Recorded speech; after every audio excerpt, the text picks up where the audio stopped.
Hey guys, thank you for joining us again at Car System Installation. We're going to show you CarPlay on Audi Q5 2015. This vehicle does not have the navigation, it's a standard audio concert system. So we are using the controllers from the audio concert to allow us to control the options in here. And we have the sound going through the vehicle sound system. So if we go to music and play sound, so everything goes through the factory sound system. If we hold the media button for long, Siri send a text message. Who do you want to send it to? Cancel. Okay. I won't send it. Okay. And we have obviously all the rest of the features that you have on Apple CarPlay.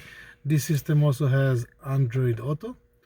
For more devices and electronics, you can always find us at Car System Installation. Subscribe to our channel and we'll see you next time. Have a great day.